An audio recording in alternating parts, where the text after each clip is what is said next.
দার্জিলিং ভ্রমণের দ্বিতীয় পর্বে আপনাদের সবাইকে স্বাগত। প্রথমেই দেখতে পাচ্ছেন এত সুন্দর সাকলিন এবং ফুলের চারাগুলো আমরা কিন্তু মিরিক যাওয়ার পথেই পেয়েছিলাম।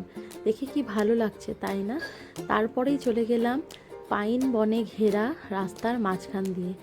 জার্নিটা কিন্তু ভীষণ ভালো লাগবে। এই পথেই যেতে যেতে আপনারা পাবেন লেপচা জগৎ। খুব কাছেই চলে এসেছি লেপচা জগতের আমরা, এবং এই পাইন ফরেস্টের ঘন সবুজ রং আর রাস্তার জার্নি নিয়ে এগিয়ে চললাম আমরা দার্জিলিংয়ের পথে। সুন্দর সুন্দর এই ফুলগুলো দার্জিলিংয়ের আশেপাশে প্রায় প্রত্যেকটি দোকান এবং বাড়ির সামনেই দেখতে পাওয়া যায়। তারপরে আমরা পৌঁছে গিয়েছিলাম গোপালধারা টি স্টেট। খুবই সুন্দর সাজানো গোছানো একটা চায়ের বাগান।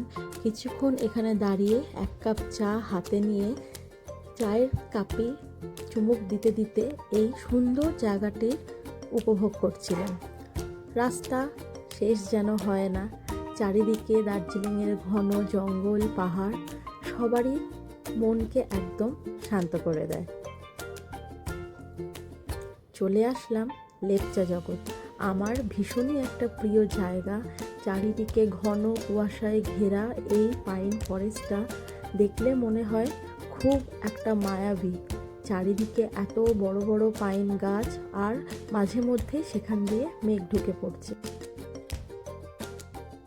এদিকে দার্জিলিং পৌঁছাতে একটু লেট হওয়ার মূল কারণ হচ্ছে এই টয় ট্রেনটি রাস্তার মাঝেই হঠাৎ করে উল্টে গিয়েছিল। যাই হোক, দেরি হয়েছে, তবুও আমরা সেদিনকে প্রায় 6:30 থেকে 7টার মধ্যে পৌঁছে গিয়েছিলাম দার্জিলিংয়ে। পর্বে আপনাদেরকে জানাবো কোন হোটেলে ছিলাম আর বাকি ডিটেলস। আজকের জন্য টাটা।